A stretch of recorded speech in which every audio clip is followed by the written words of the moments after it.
Radha Radha Krishna Krishna Krishna Krishna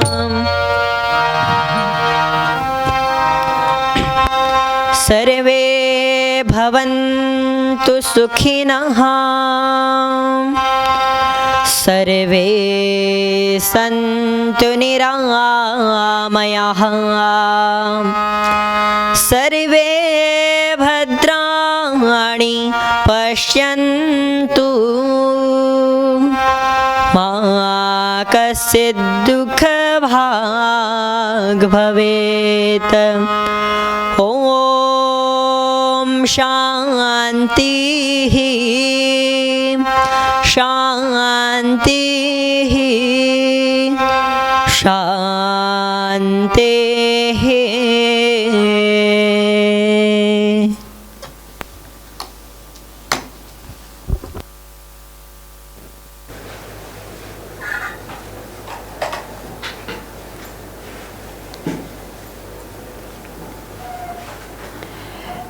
Welcome to Satsang, everyone. For those of you who were not with us in the sacred arti, sorry we are late in starting the Satsang, but we had a very celebration-filled arti in honor of the birthday of Sri Shankaracharya and so many other great leaders of this nation and this heritage. I'll begin with a question that's come in advance and then open it up to any questions that anyone here may have. In your teaching on forgiveness, I think you said that it's better to remain with the person who hurt you because you should try to see the entire person and the good in them, even though their body or mind may have hurt you. Someone who has hurt me has done so again, and I'm finding it very hard when this has happened for a second time, and the person knows they have hurt me. So, first of all, the lesson, the teaching is not that we should stay with people who hurt us. The teaching is not that spirituality makes you a doormat, or that spirituality somehow makes you someone who should just let people abuse you and take advantage of you and betray you and harm you. No. But what spirituality does do, and I think this is where the person may be taking this question from, is what it does do is it gives you a resilience to not need the people around you to act in a certain way in order for you to feel peaceful and joyful. So typically if I'm not grounded spiritually and the person I want to be nice to me isn't nice to me, I lose myself, I have a fit. Maybe I yell at them, maybe I lose my temper really badly and I punch a wall, maybe I go out and I drink a lot of alcohol, or I do something in reaction to the fact that this person has said or done something that I didn't want them to do. Now this is the reaction. And it's something that we always regret if we have enough clarity to regret things. Because we know that's not the truth of who I am. I don't need to lose myself. My grounding in myself is not dependent on whether you're polite to me or even nice to me or do what I say or dance according to my tune. My grounding is in here, not hooked into whether you're dancing to the beat of my drum. It's here. And so when people hurt us and we're spiritually grounded, we don't find ourselves dropping relationships at the drop of a hat because someone forgot a birthday or an anniversary or didn't say what we wanted them to say or said what we didn't want them to say.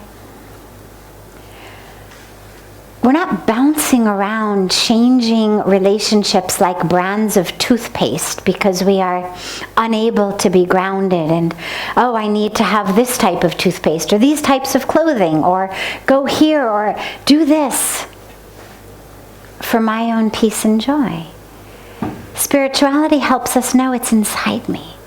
And so when people hurt us, we're able to say it's okay. Because it didn't remove my peace or my joy from within me. I understand that what they've done out of ignorance, out of fear, out of their own suffering. Because when people hurt us, they do it because they're suffering. So I'm able to see that. Maybe a little suffering, they were just stressed, maybe deep suffering. But I'm able to understand, this person was mean to me, not about me. It was about their stress. It was about their own suffering. And so I'm less likely to say, forget it, I never want to see you again, this relationship is over. And I'm much more likely to say, it's okay. Because I'm able to see the being in the act. Most of us see each other just as the words we speak or just as the actions that we do. But if I'm spiritually grounded, I'm seeing the essence, consciousness, soul, divinity in that person. Not just what they're saying or doing. And so I'm able to love them. I'm able to forgive them. Even if I didn't like their actions, even if I didn't like their words, nonetheless, I'm able to love the being because I know that they aren't their actions, they're not their words, they are consciousness, their soul, their spirit. And so we forgive. But forgiving, or saying it's okay, does not mean you become a doormat for the world. It does not mean that you stay in relationships where someone hurts you, especially if they're hurting you physically. Emotional and psychological hurt is a little bit trickier because I may get hurt at something that you did that somebody else could say, why'd you get hurt at that? That's nothing. Maybe my hurt has nothing actually to do with what you said and everything to do with how I interpreted it. And so it's hard to say, well, you shouldn't stay with someone who hurts you emotionally. Sometimes the teaching is you should stop feeling hurt. Sometimes the teaching is you should work through your own stuff in such a way. I know when I was growing up, my mom is a little bit on the OCD side of the peaceful spectrum. And she's a little bit on the controlling side of the peaceful spectrum. And my dad is the opposite. And my dad, where he worked, was about half an hour from where we lived, but it was the exact direction of traffic. And so I remember when I was growing up, my mom would ask my dad in the morning, what time are you coming home? And he'd say maybe 7. So by 6:45, my mom is looking out the window saying, where the hell is he? And I remember even as a kid, I would say, Mom, he's not even on time yet, let alone late. But I give this personal story because as any objective outsider, you could say, you do not have a right to be mad at a man who's only 5 minutes early, not 15 minutes early. You cannot possibly be hurt by a man who shows up at 7 when he said he was going to be home at 7, just because you've been waiting for him since 7:45. That's your package. That's your stuff. He's not late at 7 o'clock. And so it's hard when we talk about emotional hurt to always say, well, you shouldn't stay with someone who hurts you emotionally. Because some of us have issues that hurt us everywhere. We go from relationship to relationship to relationship getting hurt because that's my issue. And that's the time when it's important for us to just be able to let go. And you know what? Even if it was 7:15, even if it was 7:30, well, surely he didn't sit in the office saying, I know what I'm going to do. I'm going to make her really angry. I'm going to just sit here and, clip my fingernails instead of getting in the car to drive home so that I can be late. Clearly something has happened. Something in the office happened, or something on the freeway happened. But you give your loved ones the benefit of the doubt and you say, it's okay. When we talk about physical hurt, though, there's no level of tolerance that one should have for being physically violated. And so it's hard to tell from the question whether we're talking about physical hurt or emotional hurt. And so it's hard to know where to say wrong relationship and where it's important to say you need to work with yourself. Did he hurt you again because you were attached to him behaving in a certain way or saying something that he didn't? Well, so maybe you should forgive him again and work on your own attachments. Or did he pick up his fist and hit you? Because if he did that, spirituality does not say thou shalt be a punching bag. Spirituality is not the ability to tolerate a violation of the self on any level. Spirituality says the body is a temple. God lives here. It must be kept clean, it must be protected, it must be cared for, it must be taken care of on every level. By you and by the people you trust it with. And so if someone does not have that care and that trust for you, spirituality does not say thou shalt stay in a relationship, kuch bhi ho jaye, no matter what happens. Spirituality says love yourself as well. Love yourself as much as you're loving the world. Most of us, when we become spiritual, we forget that we exist. And so we practice all this loving kindness and compassion. And we forget that we are also included in that world for which we need to feel loving kindness and compassion. So yes, by all means, feel compassion for the world. Absolutely. Feel love for the world. Absolutely. But remember, you are in that world. Bless you. And what that means is you need to feel compassion and love for yourself as well.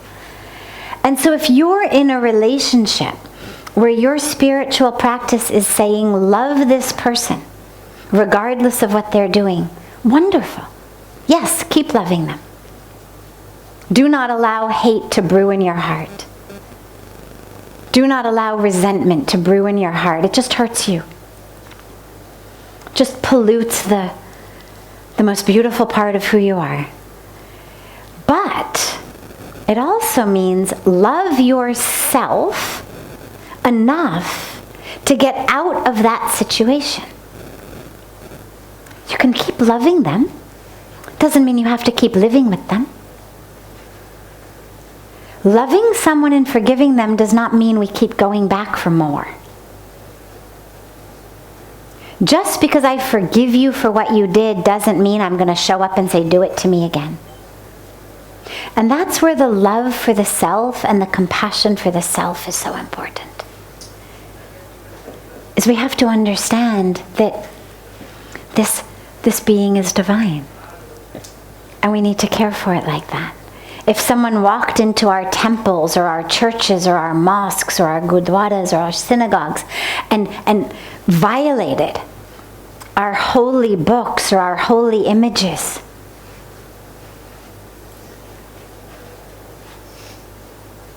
Hopefully we could find it in our hearts to still love them and forgive them. But chances are we wouldn't let them back in the temple. Chances are we would love them from a safe distance. And in the same way, this body's a temple. So if the hurt is physical, take care of yourself and get out. If the hurt is emotional, first ask yourself, and sometimes it helps to check in with friends and other people, like, is this me? Should this be okay? To just get kind of a reality check. Like I was able to give my mom of, he's still early, Mom. You know, it's okay. And I'm sure that if she had asked her friends, they would have said the same thing. So get a reality check from people you know, from people you trust, of this keeps hurting me. Is this me? Is this something I should be working on? Or would you also be hurt in this situation? And then make a decision. But love and forgiveness and resilience and tenacity and grounding does not mean on any level that we become a doormat or a punching bag, or that we have anything less than honor and love for the being of who we are. Now it's important, lastly, that we distinguish that from ego. Because I certainly have a right not to be physically violated. I have a right not to be physically harmed. I also have a right not to be sworn at, or screamed at, or told that I'm stupid and worthless and all kinds of, horrible criticisms.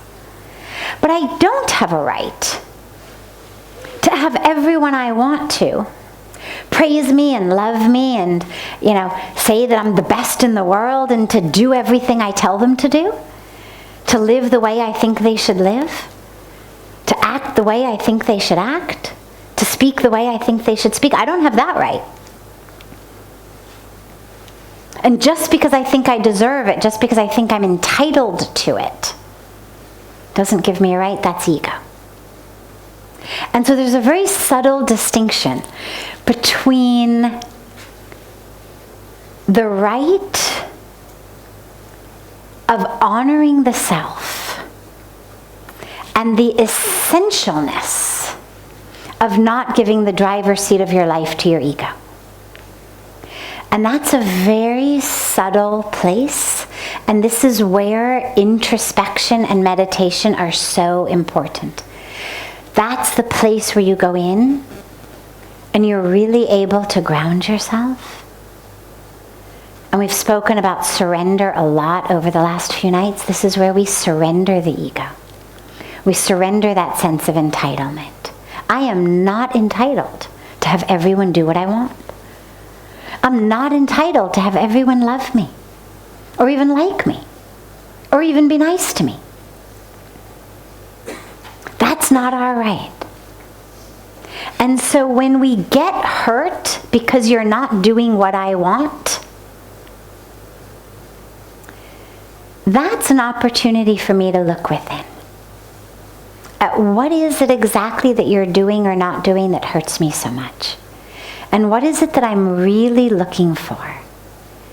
Because it gets very interestingly subtle. So let's say, for example, that every night after dinner, I always get stuck doing the dishes. And I am fed up with it, okay? I don't understand why 5 people eat in this house and one of them does the dishes every night, okay?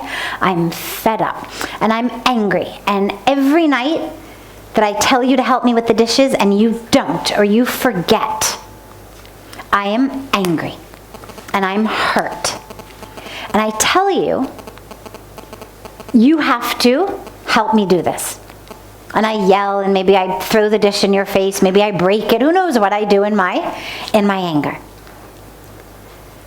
Now here's where our hurt actually gives us an opportunity for introspection, which is what's so important. Is it really the dishes? Is it really the fact that you won't get your hands in this soapy water with me for 15 minutes? Is it really that having my hands in warm soapy water for 15 minutes is such a big deal? Because it actually can be kind of nicely meditative. What is it that's going on? And this is where, if I'm honest with myself, what I'm able to realize is, wait. When you don't help me with the dishes, what it means to me is that you don't care. What it means to me is that you don't respect me. It means to me that my time is not seen as valuable to you. And really what I'm upset about is that I feel you don't respect me. So it has actually nothing to do with the dishes and everything to do with your respect. But look at how we blow it. When I take that dirty dish and I throw it across the room and break it into the wall, are you more likely to respect me? Are you more likely to care about me and think about me in the way that I want to be thought about? No, you're more likely to think, oh my God, she's having a fit, I better go in the other room. Better stay out of the kitchen. Mom's having a fit. Nobody's going to say, oh wow, Mom, you are really something. So we actually end up getting the exact opposite of what we want. And this is where spirituality gives us introspection, to really understand, what is it that's hurting me so much? And when we realize, oh, all right, in this case, it's your respect I want. Well, all right, so then we have a conversation. You know, when you don't do the dishes, it makes me feel you don't respect me. It's not actually about the soapy water. I actually enjoy it. It's kind of meditative. But I'd like to feel that you respect me. And then there's an entire whole world that opens up of how you can feel respected that has nothing to do with these people getting their hands in the soapy water with you. And this is what introspection gives us. And so this is where it's so important when it's just emotional hurt. It's so important to look within and say, what is it that's really hurting me? Rather than, I hate this stupid family, nobody does anything around here, I'm the one who does everything, forget it, I want out of here. We have an opportunity to actually grow deeper. And so we should use our emotional hurt always as a window to learn something about ourselves. And it doesn't mean that we always will take it and tolerate it and decide to stay with it. We may not. But the process of seeing and understanding and introspecting will help us grow very, very deeply. And ultimately that's what we're here for. So I'm happy to take any other questions. Yes, Kameshpriya.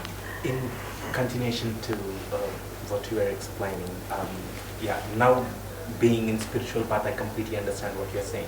But when I was kid, my teachers or even my parents used to teach, if you are hurt, if you think, slapping someone keeps your relationship healthy or whatever it is, just slap and, just be cool, continue as how you are rather than keeping a grudge for some situation and, hurting mentally. That's very bad. If you slap, that remains for a few minutes and then he'll be fine afterwards. But if you hurt mentally, that emotional hurt would carry on for a very long time. Yeah. So that, damages the relationship. Okay, good question, and it's rooted on a false premise, but that is a universal false premise. It's given slightly different in India than it is in the West, but it's the same false premise, which is, if I get out my anger, I will be free of anger. As though somehow anger were like some bad food that I ate, and if I just vomit it up, that's going to not feel so much fun, but at least afterwards I will feel better and be free of what I vomited. But what we know neurologically I mean, we know it scientifically. Forget spirituality for a moment. We'll come back to that in a minute. But scientifically, neurologically, what we know is the more frequently you get angry, the more frequently you slap, the more frequently you scream, the more frequently you have a temper tantrum, the more likely you are the next time to get angry, to slap, to scream, to throw a temper tantrum. It actually is wiring your brain to form a habit. And so when I slap you, that rush of adrenaline I get, it's not actually that my anger is over. It's that there's a whole system in my brain that I'm not going to go into here, but a whole chemical cascade in my brain that brings about this rush of endorphins that gives me kind of a high, and afterwards I feel very calm because it drops me back down. There's all kinds of chemical reactions that take place in the brain that end up forming a neural network that means that next time I get angry, I'm much more likely to slap. So it's not that my anger is now gone and that one slap did it. That one slap has laid the groundwork for my next slap. And spiritually, this is where spiritually they say, watch your thoughts, because they create your destiny. Pujya Swamiji always says, from a thought we get an action, from an action we get a habit, from a habit we get a trait, from a trait we get a character, from a character you get destiny. So you better catch it while it's a thought.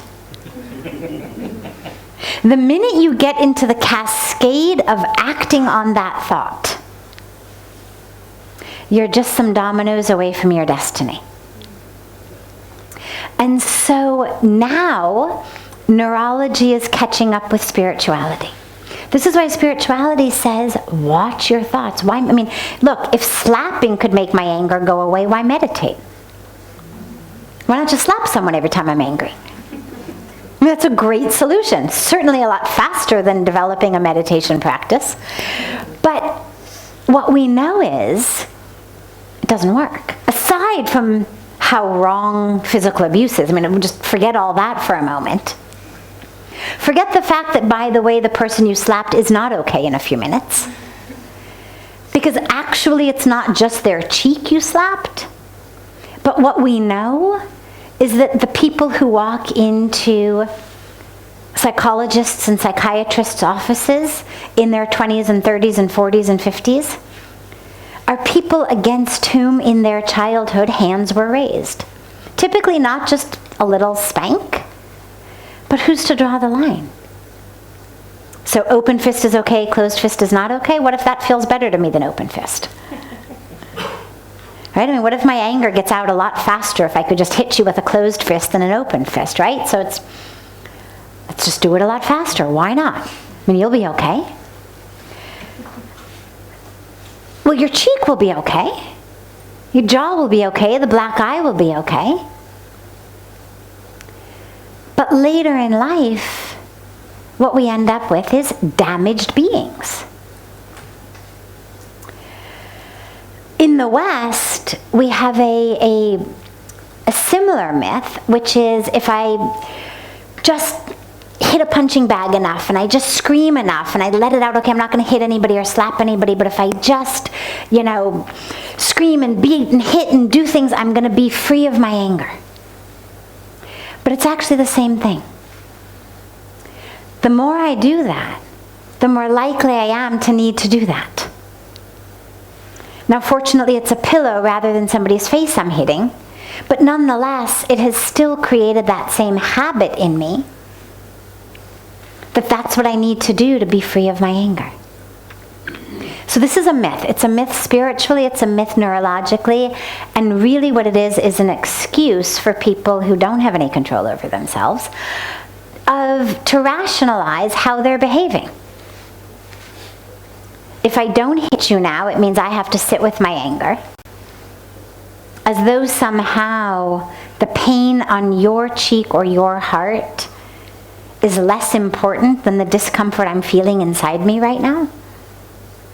As though somehow my inability to deal with my anger is more important than the pain you're going to feel?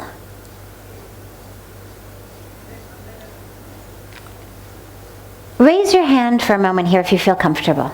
If you've ever had a hand raised against you, either in just a gentle slap or in something worse than that.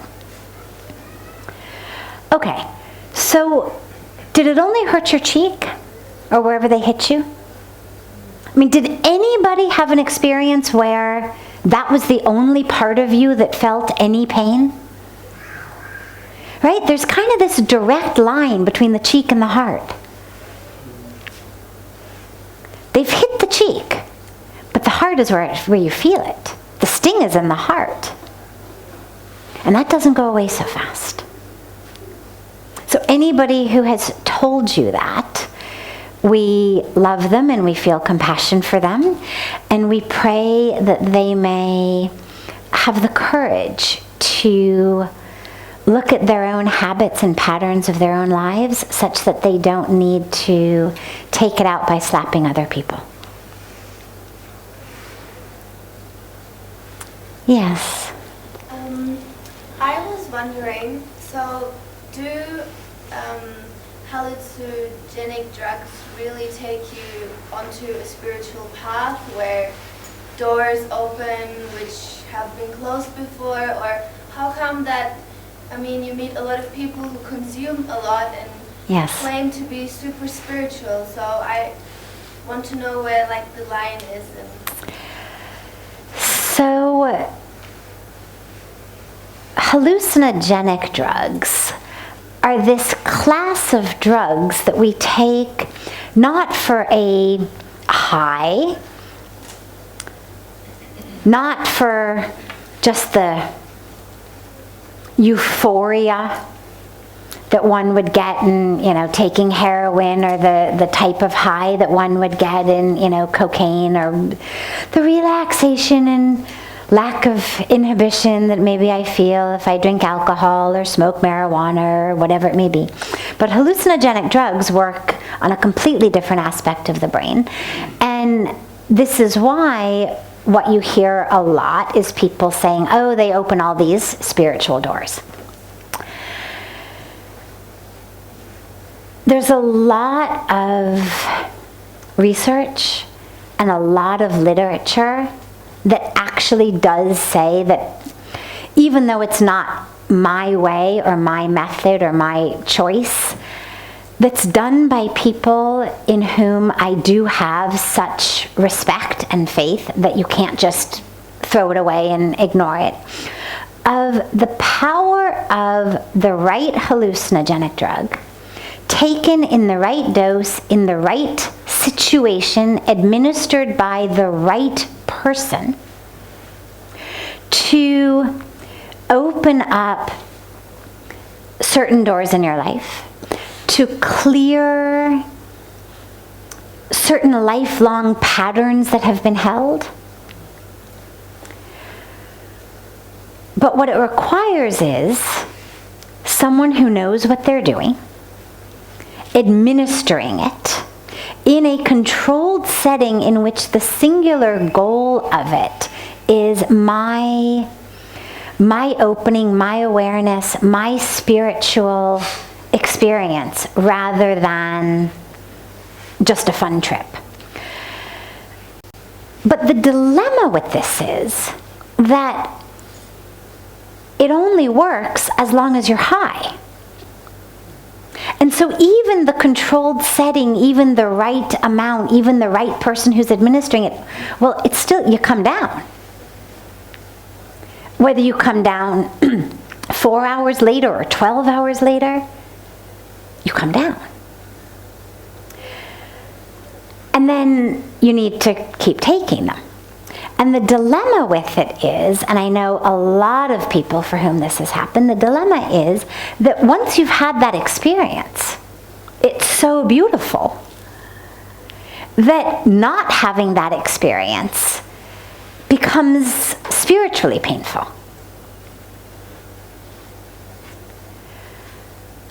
And this is why, if you take someone, for example, like Ram Dass, so hardcore academic, brilliant professor at Harvard, not someone you can just write off as, some druggie who doesn't know what he's doing, who embarks on a path of hallucinogens, but then comes to India, meets his guru, and doesn't take them anymore. Why? Because what he has found through his spiritual practice with his guru, through meditation, through yoga, through prayer, is actually a way to have the exact same experience, even better without coming down. And so that's the path of spirituality gives us exactly that which the drugs give, but more, better, deeper, farther. And it lasts. But it takes work. And, taking a hallucinogen is much, much faster and easier. And a lot of people don't want to do the work. And so if I can have what I think is the same experience just by taking something, a lot of people will do it. So while I wouldn't say there's something deeply wrong with ever taking it, I'm not as, deeply, vehemently against the use of it as I am against the use of other drugs, which don't really serve any purpose at all. If it were done in the right setting, with someone who was not tripping, whose singular purpose being there, and they had a lot of experience doing this, was to guide you deeper into your spiritual awakening. But the dilemma is, you're going to want to keep doing it. And it becomes a shortcut. And so it requires a level of personal commitment, discipline, willpower, to do it, to have the experience, to see what's possible, and then to come out and to say, now I'm going to meditate until I can get there on my own. That takes a lot of commitment and willpower. And so my suggestion would be, you're in a place of divine ecstasy.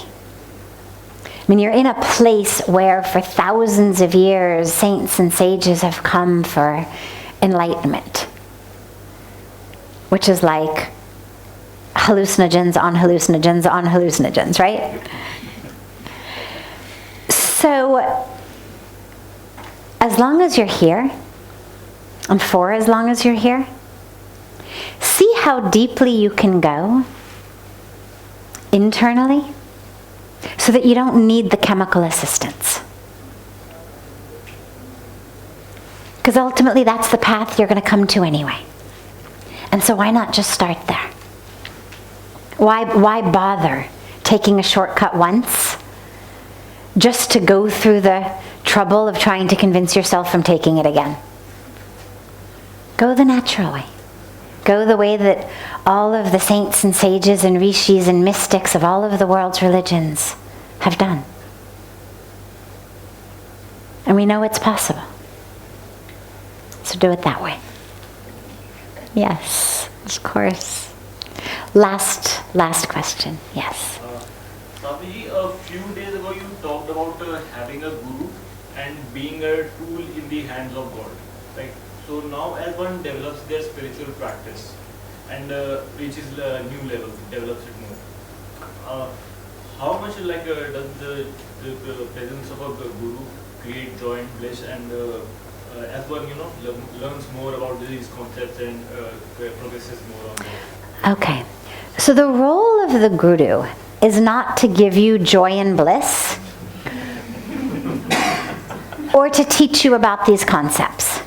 Now, it doesn't mean they don't. I feel great joy and bliss sitting in Puja Swamiji's presence.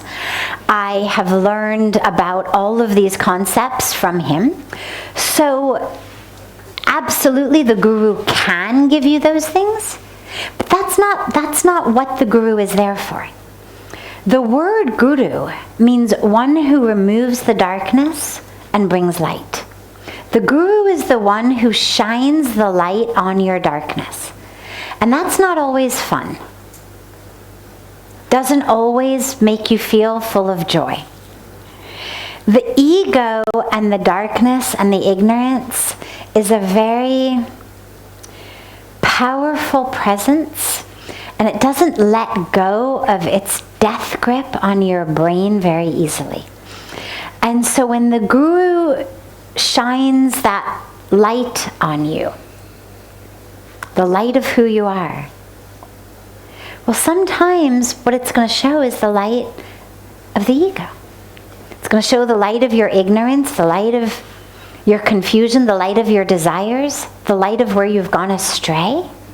And that doesn't always feel good. The ego hates that.